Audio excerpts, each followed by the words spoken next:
LCBN television broadcasts 24/7 on UK Freeview Channel 271, Roku TV, Amazon Fire TV, Android TV, Apple TV, Google TV, See Love World, LCBNTV.com, LifeComTV.com.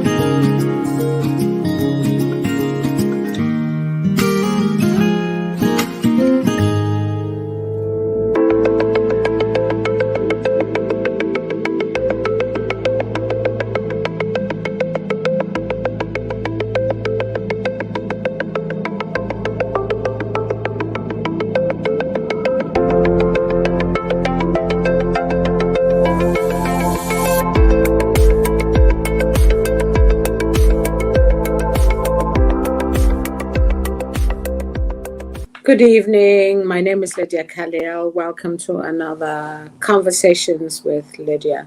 Today I have with me two ladies who work in the media. We're going to talk around the power of the media, how it influences us, influences our decisions. They're also going to talk about their generation, how influential it is for them, how it impacts, their well-being and their mental health. Two very gifted young ladies. I dare say high flyers. So if you join me as I welcome Abigail and Sam. Hello. Hi. Hi, ladies. Thank you. Thank you for joining me today. I know you all are quite busy. Actually, you talk about yourself, because I was going to go right into the question and ask you how work has been since COVID. Actually, we're now in the second lockdown. But first of all, let's know a little bit about you. So, Abigail, you go first. As Lydia already said, I am Abigail. I am a tech reporter. I cover news like cybersecurity, data center investments. I also do a lot of financial news as well. Obviously, COVID-19 has expanded my coast and has made working from home a bigger challenge, but it's been an experience, and I'm glad that I'm still working. A lot of people in my company were made redundant recently, so I'm just blessed that I am amongst those that have managed to get my job. On the side, I also have a podcast. I won't say the name because I'm not sure if I'm allowed to. We talk about no, you can't say the name, but you know how you hashtag and black it out anyway. Yeah. Because I listen to it, but which is so good. We won't talk about the bits in the middle. No. We won't. We usually cover topics that relate to being Black young women in the workforce, being being a Black woman in the UK, and some of the struggles and triumphs that comes with. I also have a children's book that I wrote with my sisters called I Learn to Recycle. So that is me in a nutshell. Okay. Sam? I'm Sam. I'm a journalist at CNN and mainly cover the likes of Brexit. We cover the regions such as Africa and Asia. So we've recently done a lot of work on SARS and a lot of work in Saudi. So every time you watch CNN and you're seeing something that's not in America, I'm probably behind some of those packages. And I'm also a co-host on the podcast that Abby's on as well. And that's me in a nutshell, really. And there's a third musketeer, the third person. We have a third member in the team, in your podcast team. I know she couldn't join us today because of work. So do you want to sort of say hi to her so she knows we're thinking of her? She's Make sure you listen and share this. You're not here. Okay. So what sort of took you down this road? I was going to say something about SARS, but I thought I'll leave that. So what took you down the road of sort of the media? Because both of you work with the same things, similar, different organizations, but similar. So how did you sort of chart your path? Because when we hear a lot about media, we know it's television, we know it's radio, and more now recently, we know it's what we can do with our phones. So how did you guys navigate your career path? With me, I started off in university studying English, and then I did Mandarin as like a add-on to my degree. And I realized that I didn't really want to do that, and I didn't have a direction when I came out of college. I just thought, the next step is to go to uni and just study something. So then I quickly realized that, what, I need to focus and think of what I want to do and what I'm good at. So I kind of played off my talents and just I knew I was good at telling stories. I knew I was really good at, with the English language. I knew how to tell a story very well. And I just thought, oh, what profession would that, that kind of skill go under? And then obviously journalism was one of the main things. So I then left my first university and then decided to study again, but this time study journalism. So I did first, for my undergrad, I did marketing and journalism. And then I did a master's in broadcast journalism where I met Sam. And then just went from there. I just knew that, that was definitely the niche that I wanted to go into. And that was the industry that I definitely wanted to be in, because I kind of knew that was where I fit. Okay. Sam? For me, from a young age, I kind of knew that I wanted to be in the media, but I didn't know what exactly I wanted to do. I loved watching documentaries, and I also did pageants. So I knew I wanted to be in TV or on camera. So yeah, I went to uni. I studied politics because I also have a passion for politics, and I don't know. I always feel like maybe we should all have like a plan B just in case plan A doesn't work out. So I think my plan B career was to be in politics or combine the two and become a political correspondent.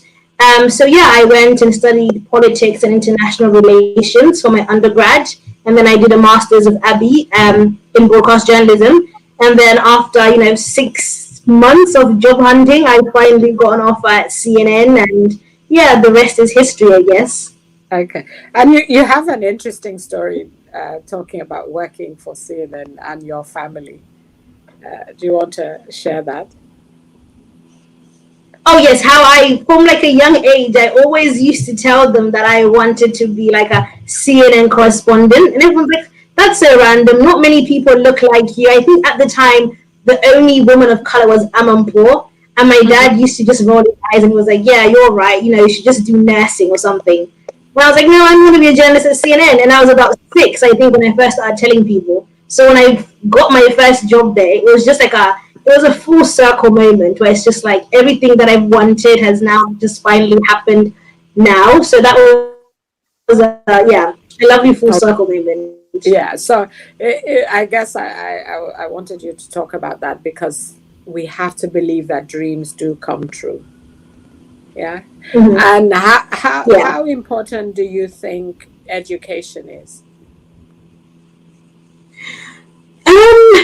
At first I come from a family where education is really pushed on, but I feel like we are moving in a society's changing, and I feel like sometimes going to uni, getting that degree, getting that master's isn't necessarily the right path, because I've seen a lot of people in my industry who are not as, on the same level as me academically, but because of social media, because of them like using other resources, they've managed to like go forward and get opportunities that I can't even get on because I have a degree, I have this, but they have experience, they have, let's say, 50,000 subscribers on YouTube, and they know how to bring an audience. Employers are looking at them more because a lot of things are going on social media now. So if you have a big following on social media, it feels like employers would rather hire you than somebody who's a trained journalist. Okay.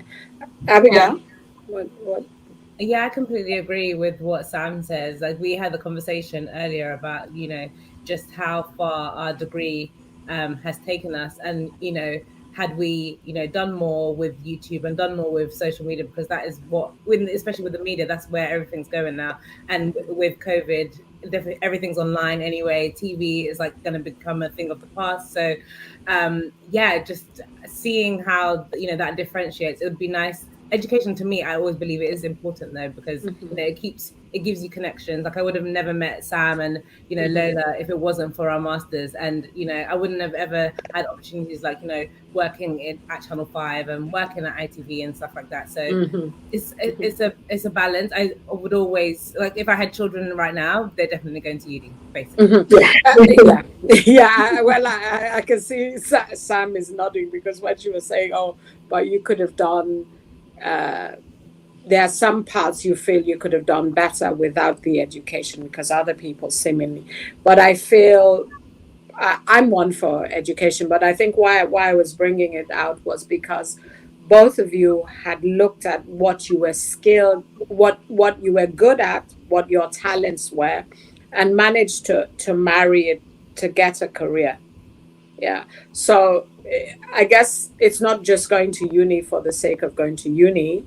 It is trying to figure out what it is that, I mean, Abigail, you made a change when you sort of thought, this is what I like, but it's not giving me the fulfillment I want, and sort of thinking through what it is and which path I would like to go.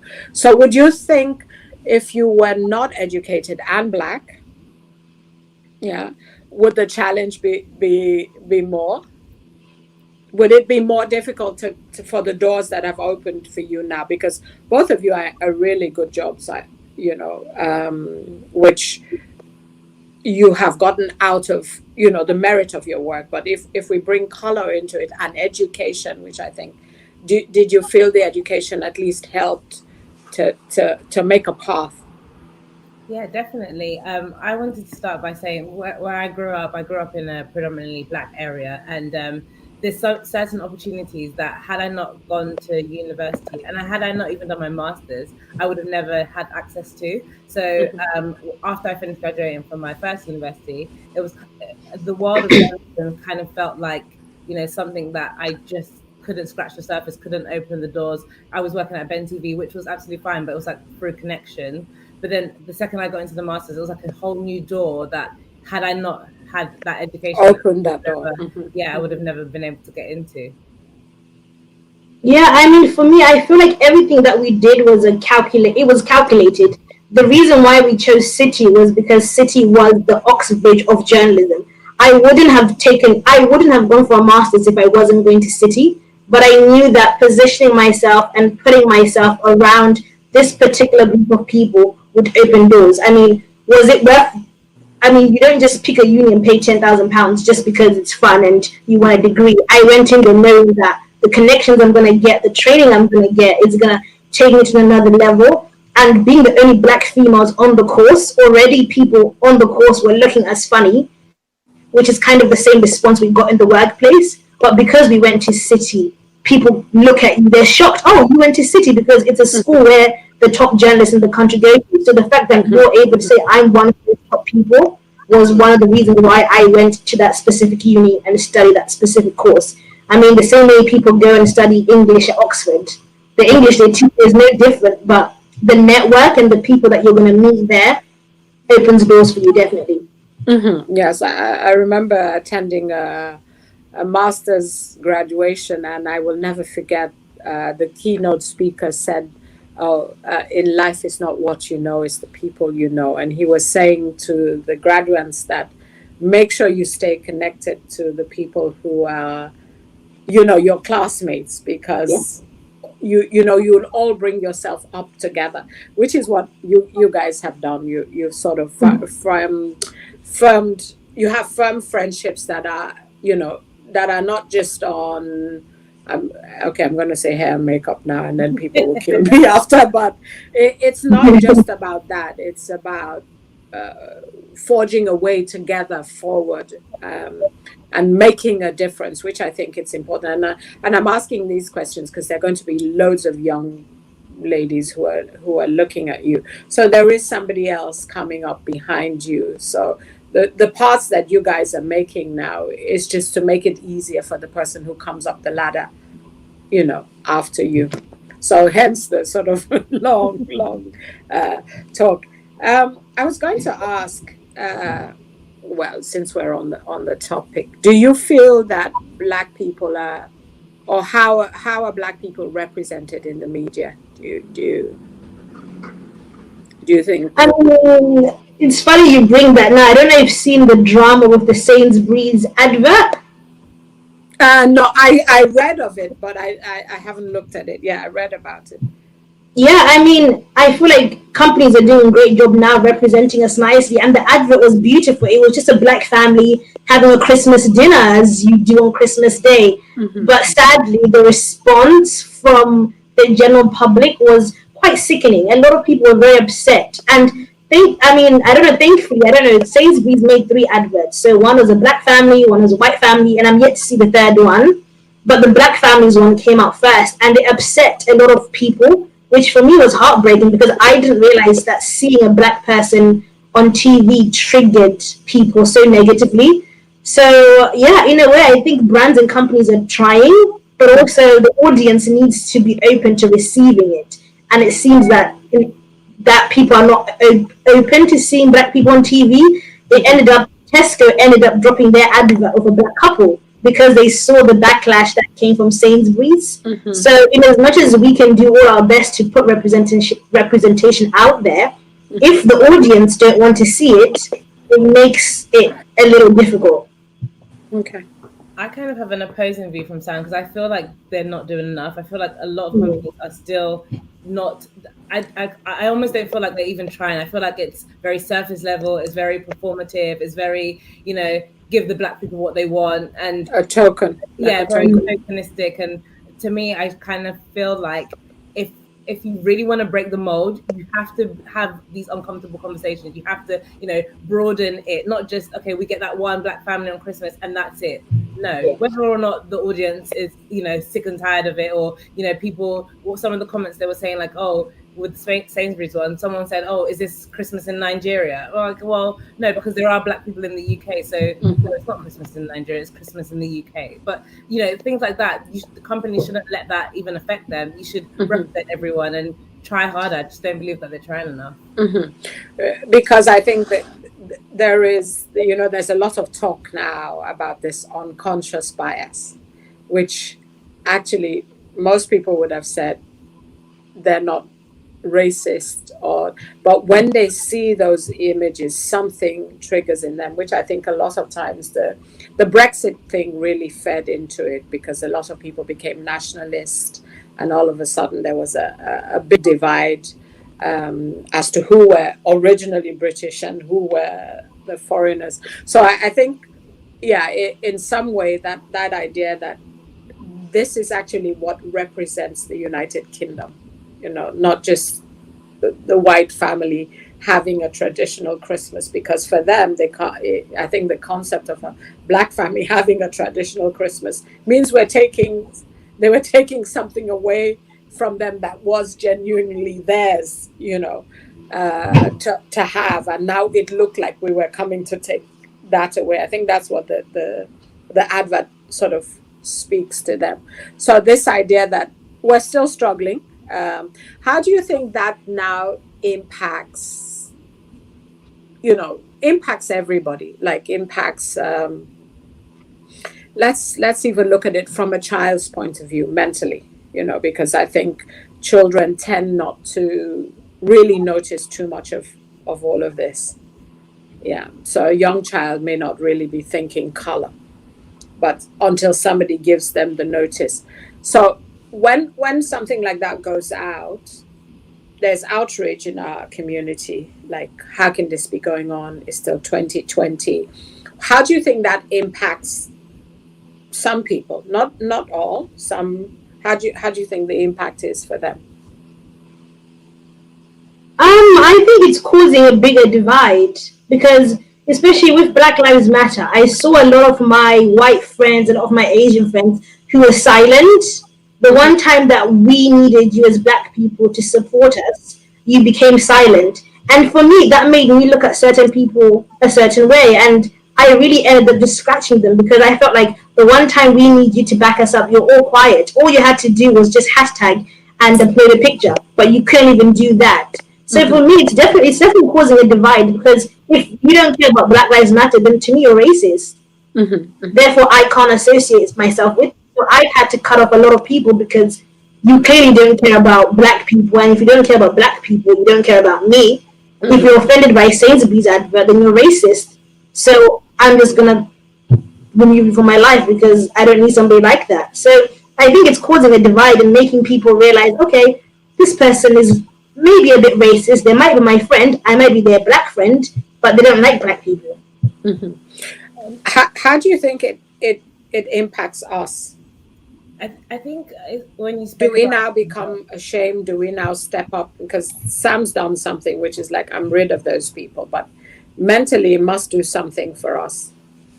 I think I had 2 points. One point was about, how it would affect children. I remember seeing, some of the old cartoons like Tarzan. Disney has now put a warning sign at the beginning of Tarzan now saying, this is not a good representation of a ethnic child or whatever they've said. And Mm-hmm. they're trying to be woke about it and trying to be conscious of it. But children, no matter what, the divide will children will understand that and how it affects us personally. Like Sam said, you either you know ignore it, or you take action and say, well, you know what, these people in my life aren't supporting me as a black person, so I'm Mm-hmm. gonna throw you away. The other option is to be silent and get on with it, but it's hard when you are in the middle, where it's, let's say for example, co-workers. What do you do then? You can't throw them in the bin. You can't Mm-hmm. delete them from your life Mm-hmm. because you work with them, but they're not supporting you. But then they're your colleagues, so it's a mental struggle. Definitely a mental. Mm-hmm. Mm-hmm. And this, I think, when they're seeing people, I think when they see black people either in dancing or singing or music, it's okay. Yeah. Mm, Or sports, because that's what we're known to be, so That's it's what we okay. do. Yeah, so it's okay to be a footballer, for example, and you can have a, maybe even a white child has a poster of a black singer or football player. But if it's something that represents something different, like a normal family having, just not what they imagine, that all black people are running around with guns and, dressed with their trousers halfway, then it sort of messes with their minds, quite honestly. I've heard even comments like, okay, you're okay for a black person. Have you ever heard that when yeah, they say that, like, you are acceptable, but I don't know the rest of your tribe or those people.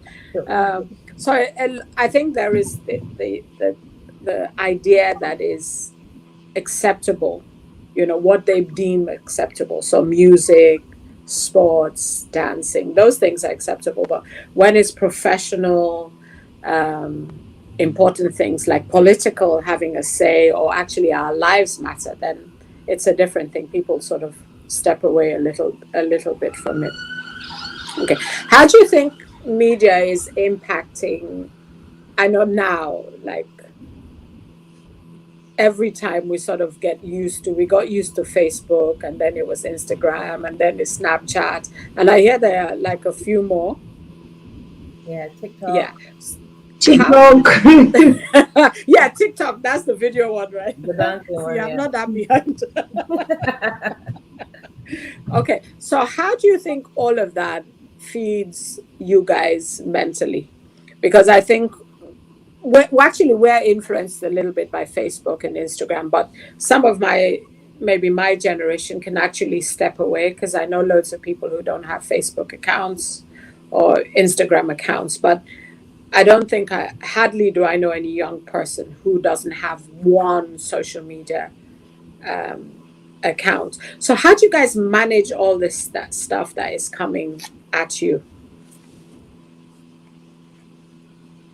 I mean, I think you just have to be a strong-willed person. For me, social media is just something that I use for my entertainment. It's not something that I take seriously and religiously feel like this is my life, it's my holy grail, and I'm getting inspiration. Maybe if I want like a nice, cute outfit, I'm gonna go and see the latest trends on outfits. But in terms of it dictating my life, if it wasn't for our podcast, I don't think I would actually be that active. I mean, once you log in, you see what your friends have uploaded.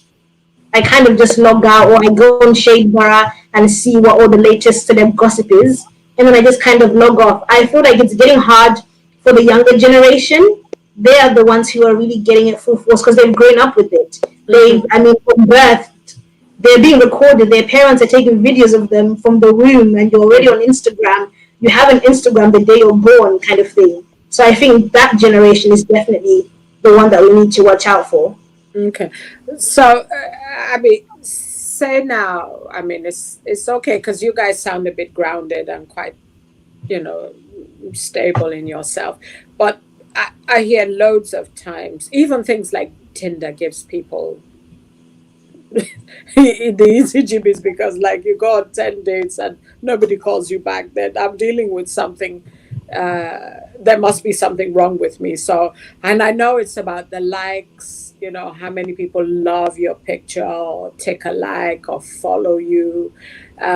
So, for somebody who isn't, you know, that who doesn't have that sense, strong self sense, strong self, strong sense of self, Yeah. yeah, what can happen to that person? What can, you know, what happens when I'm looking at all these perfect pictures, or everybody's life seems to be so nice. So yeah, so perfect. I think a lot of things.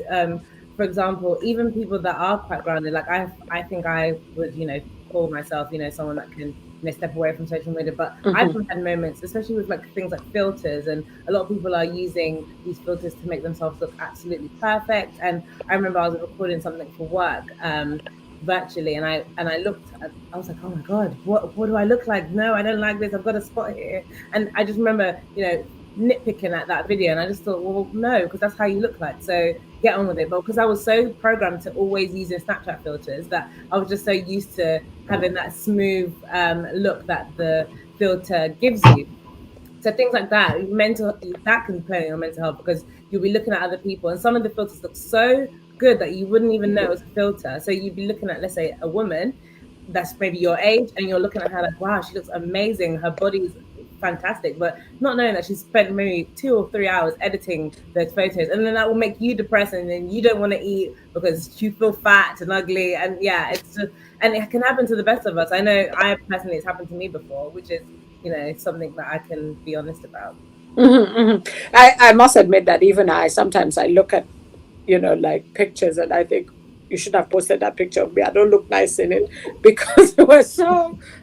I mean, you know, once you put something on, there's no stopping it. It's just Mm. it's got a life of its own, so it can go anywhere. I was saying the other day, I went to a meeting and they had printed out like minutes and all of that, and there was a picture of me, you know, like in full sort of African gear.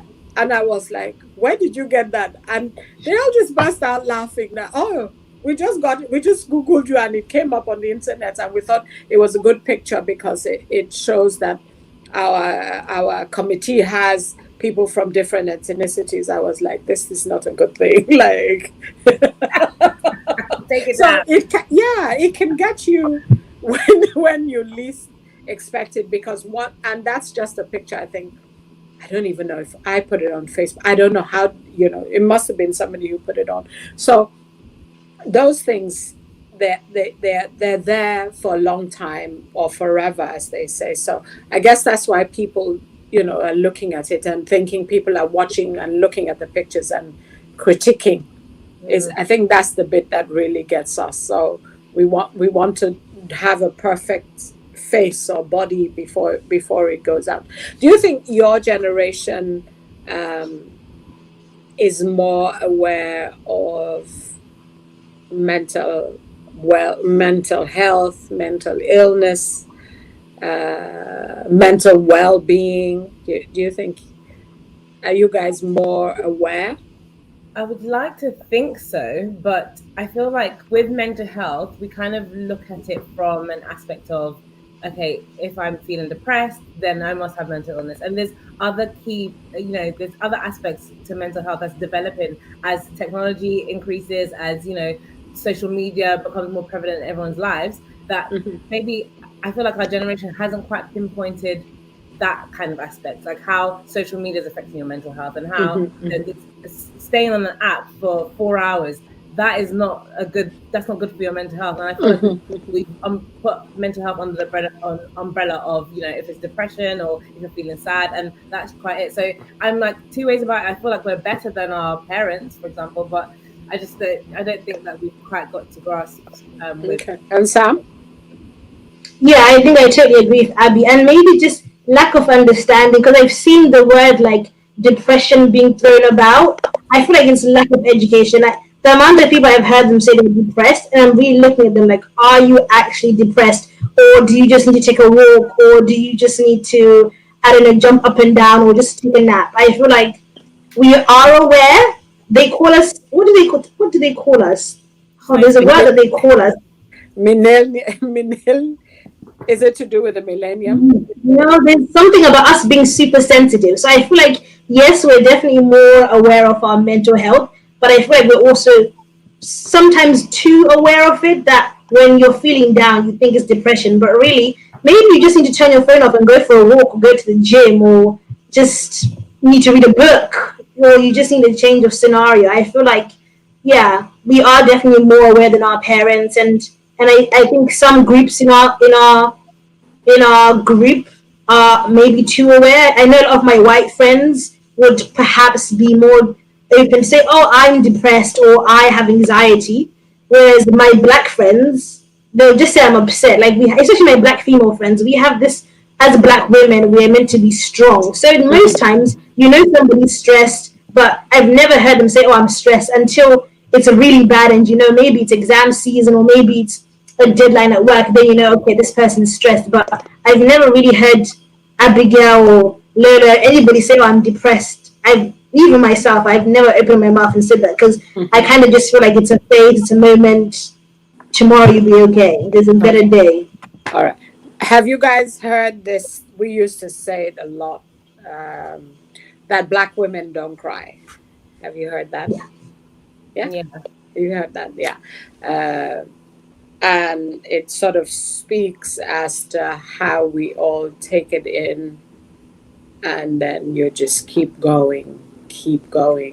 Uh, and there is no, and it can be seen as a sign of weakness, you know, if you cry. But it's not, it's sometimes it's not even about the literal crying, it's just about this idea that you keep going, the bigger the odds, the more you're pushing through and pushing through.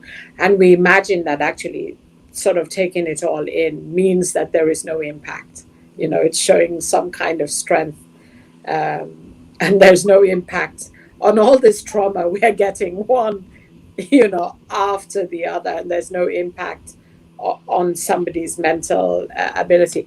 Okay, if we go back to that idea that, um, when we say mental health, we mean mental well-being.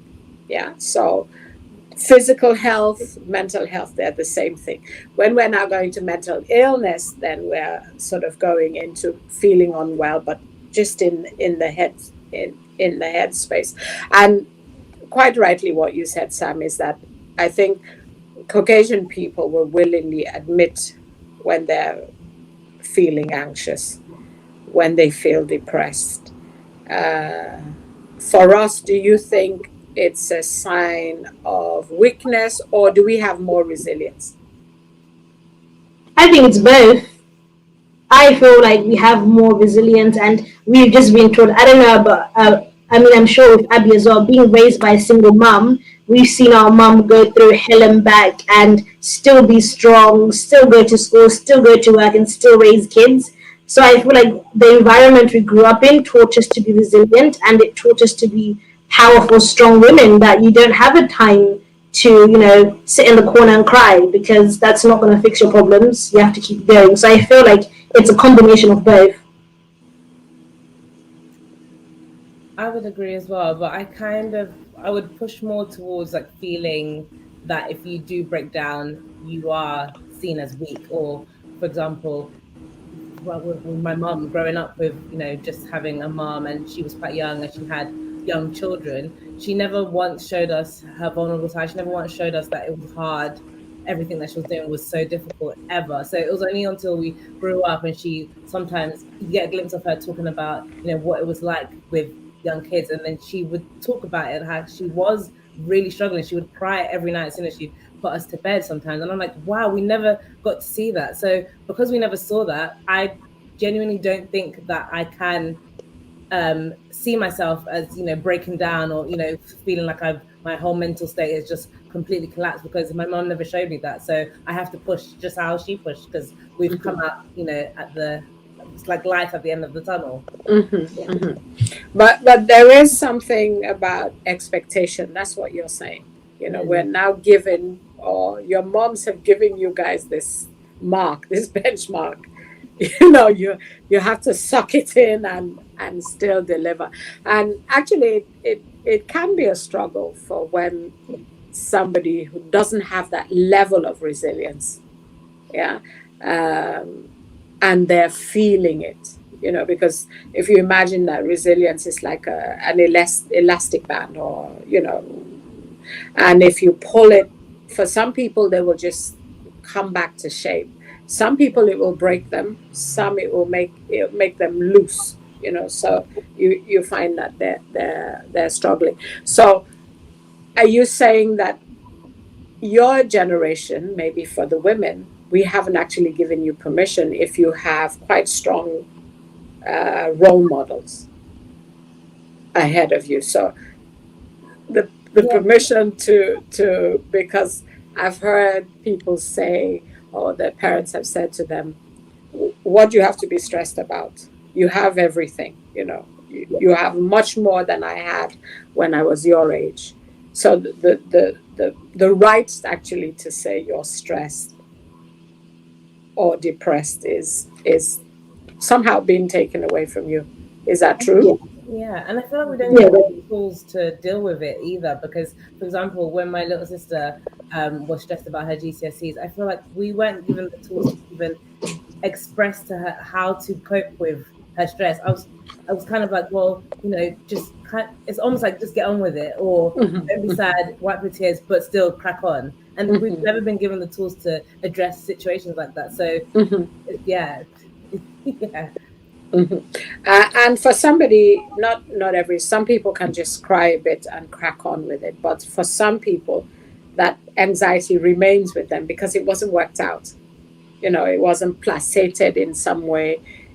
Sometimes, just like Sam said, it could be about learning how to cope. So it could be about going out for a walk. It could be about doing a bit of exercise. It could be a bit about doing meditation. So, but what you're saying is that because when I mean my generation, sort of coped somehow.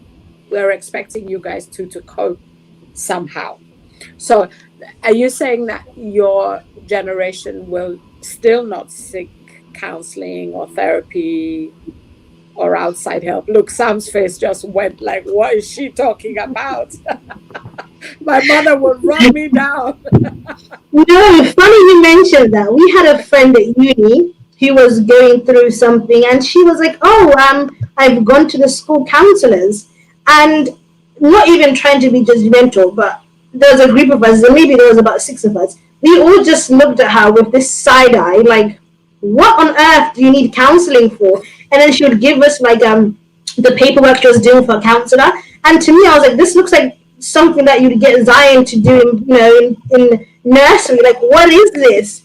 But I mean, for her, that was an outlet. She knew that she couldn't come to her friends because we're not the best people when you come and you need actual help. I would just look at you and just tell you that you're going to be fine, because I don't understand why you want to talk to someone about your emotions. You can talk to us about it. I mean, I can be your counselor, but I'm going to give you tough love and tell you that you're going to be fine. But I guess she needed more. But I think our reaction showed us that we're very out of touch with our own mental health. I think half of us didn't even know that the uni had counselors. I'd never heard that you could go to counseling in uni. Wow. So you just For free. for free. Never heard of it. Okay, but you would not to go to your GP, right?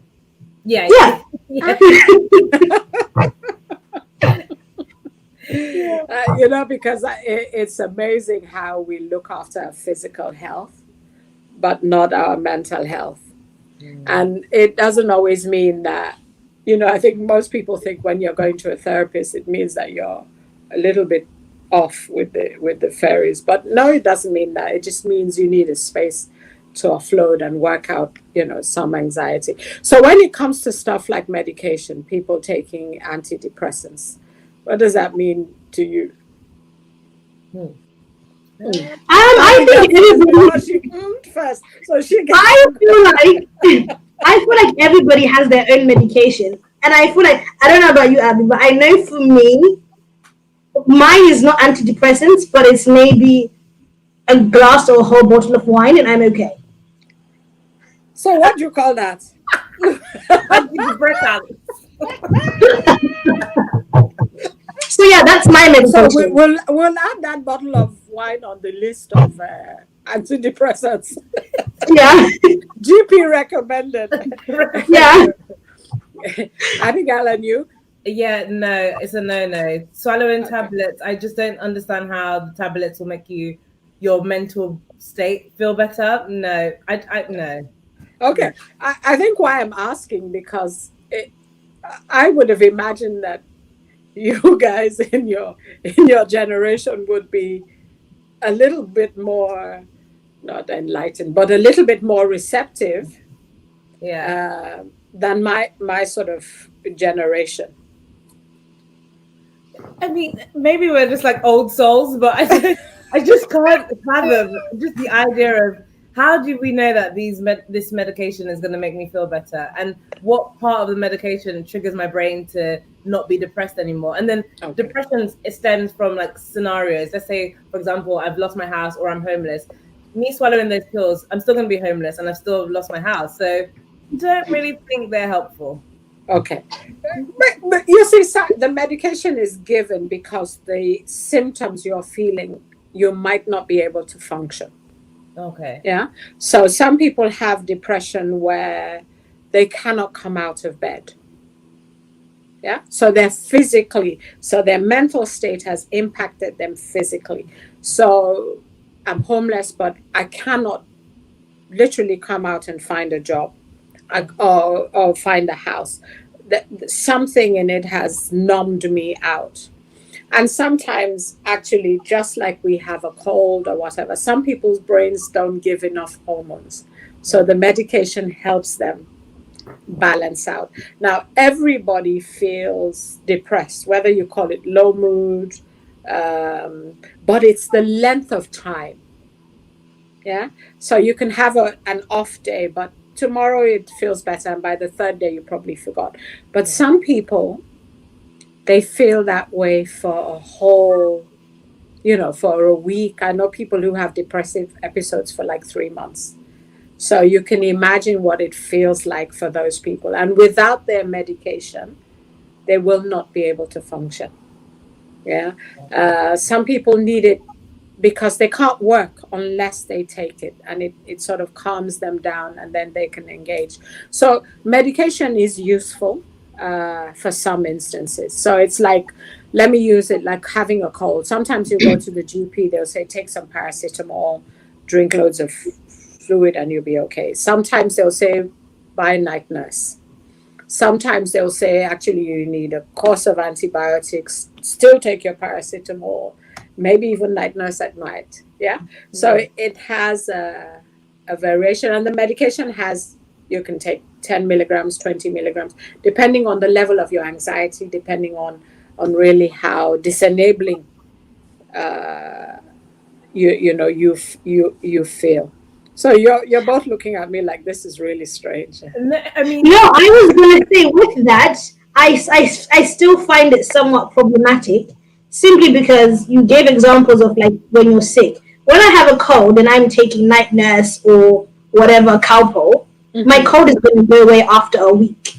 Then I stop taking the Calpol. Once you start taking antidepressants, where is the finish line? Do you not Oh just become then addicted or dependent on that drug? Because no. when do you know when, oh, okay, I feel better now, or and now I should stop? Okay. No, no, no. People have that perception that if you start medication, you won't never come off. People do come off. Um, after a while, maybe they have some talking therapy. They combine it and then they ease off. For some people who their brains are not functioning properly, they're not making enough. They may have to take it for a lifetime. But that's the same as if you had high blood pressure. Yeah, it's the same as if you had diabetes. So it's just an illness that needs medication to balance it out. And I think if we even go back to how much trauma sometimes people suffer and it goes into their bodies, after a while, those things impact your organs. That's why people have high blood pressure, because the anxiety level is quite high, beating fast, and then it doesn't sort of settle and it goes really high when they're stressed. Yeah. So even though it's not something they feel in their head, it's something that can impact the rest of your body. So even diabetes sometimes can be triggered by stress. So there are things that come out because of not balancing our mental health that actually will impact the physical body. But for us, it's excusable to take medication for the physical body and not for the mental one. So I've given a lecture now on medication. Because I'm looking at your faces, I'm thinking. It does make sense. Yeah. So I guess that's really one of the reasons that I do this program, because a lot of times people are suffering needlessly. Yeah. So somebody who needs antidepressants, I'm not the biggest fan, but somebody who needs it, yeah, is suffering needlessly. Their families are suffering needlessly. People are not motivated. They might have mental health. They might be depressed. But because we're not allowed these words, allowed to be this way, we don't get help. So do you think, how do you think faith helps? Does faith help mental health? Does it? I think so. I think that's a lot of what Black people use as a crutch almost. So whenever I in the past have felt depressed or I wouldn't say depressed, but felt low and felt sad, or things aren't going my way, or I'm struggling, I know my mom's advice would be, first of all, to pray. Like, there's never any other thing that she'll say. The first thing is pray about it. Anything I do in life, up until today, I want to make a decision, I want to apply for a job, my mom will say pray about it. So that's always been a crutch for me and my household. And I think a lot of Black people, we turn to the church and religion as opposed to seeking outside help or taking medication. And then it kind of sometimes does come across as I feel like we put so much importance on that if someone does, for example, say that they are going to take medication, we'll be looking at them a little bit with judgment, because we'll be thinking, well, actually, why didn't you just pray about it? Why have you taken it there, kind of thing? God is our Lord and Savior, which he is, but there is other avenues which I'm learning today. Sam, for you? Yeah, no, I think I agree with Abby. I feel like in the African community, religion is something that most people turn to in their time of need. But I also feel like that is a problem in our community, because you're kind of out of touch with reality. Sometimes it's not God that you need to turn to. Sometimes you maybe just you need to go to a therapist, or you need to get medication. I mean, I've seen a lot of my own family members who've not taken certain treatments because of their religious beliefs. Which, to me, I'm like, you could possibly die. I mean, I'm sure God made doctors and he made medication for you to use. So you holding on to religion and saying that God is going to heal you isn't possibly the right answer. And I feel like that's probably the same stance that we take with our mental health as well. I think prayer works. It's a wonderful coping mechanism. Yeah. But the Bible talks about anxiety. The Bible talks about fear. The Bible talks about depression. So all these things are real, but we want to imagine that they don't happen to us, and we just go to church and take this happy pill and everything is well. So I think for me, it's about bringing a balance. And then if somebody's depressed, then it's automatically they're possessed.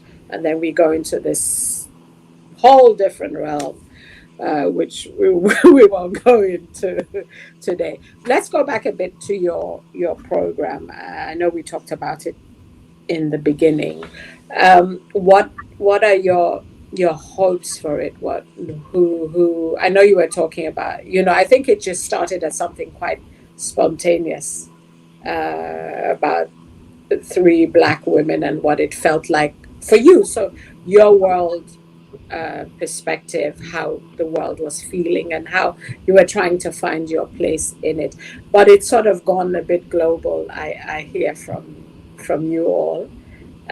So what does that feel like? And do you feel like a responsibility has been given to you now, how you present? So what are your hopes and aspirations for it?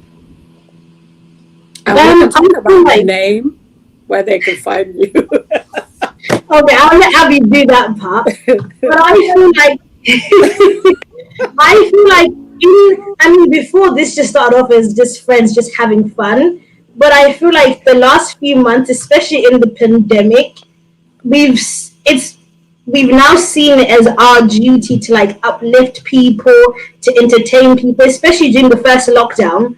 We didn't even release an episode for a few weeks because we had never been in a situation where we're not in the same room. So we struggled to get that running. But then once we did start running, we realized a lot of people missed us, and a lot of people were so depressed that all our episodes after lockdown they skyrocketed because people just wanted something to listen to. They wanted to laugh. They wanted to cry. I mean, our episodes are a mixture of laughter and really emotional, educational stuff. So it was just like, okay, hold on. People are actually like looking forward to hearing us every week because they're stuck at home. There's nothing for them to do. So we've definitely become like a source of entertainment and motivation for people during the lockdown, which is something that we definitely didn't expect.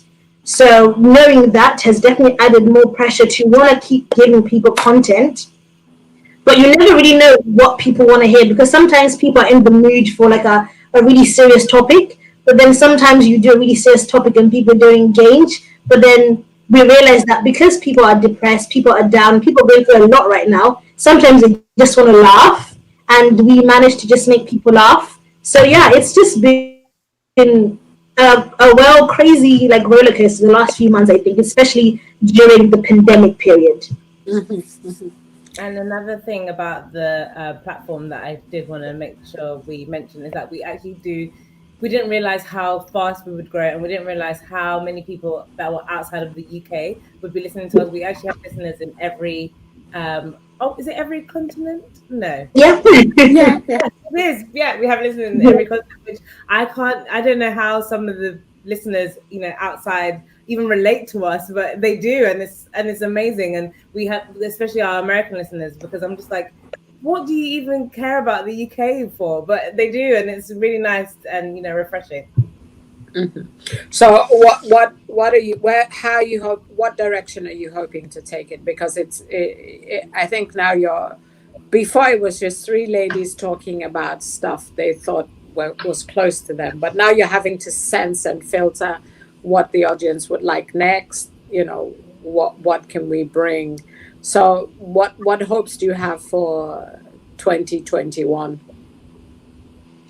Not giving away too much. I feel like, I mean, we're definitely going global and we just want to make a noise and be heard everywhere. I mean, now they're hearing us in every continent, but I want us to be on your radio, on your iPod, on your TV, just anywhere and everywhere where we can just be heard and make noise and inspire people, make people laugh, and still educate people is what we want to do. So definitely, we're going global. That's what I can say for now. But yeah, I just want to take it to another I level, like it. just reach more people.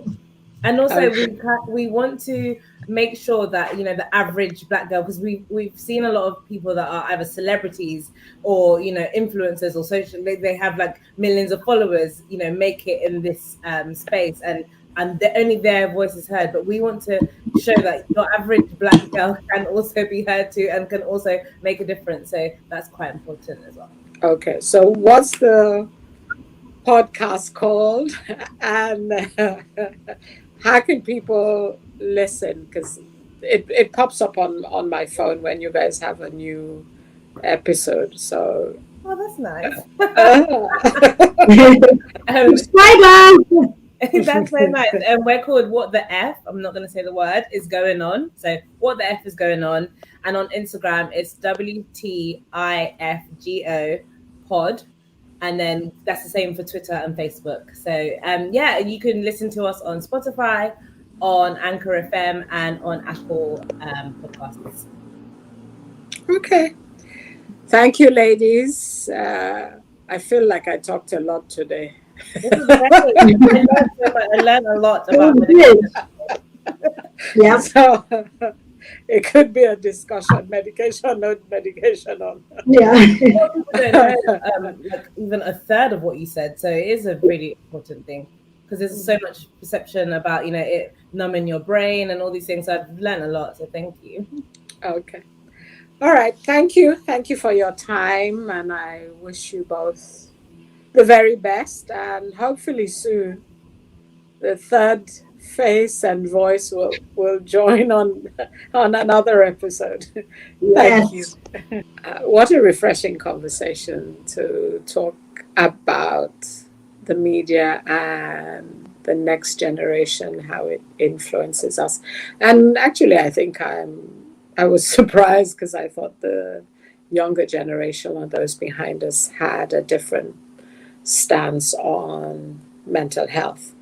Thank you for watching. My name is Lydia Khalil. I wish you all well till I see you next week.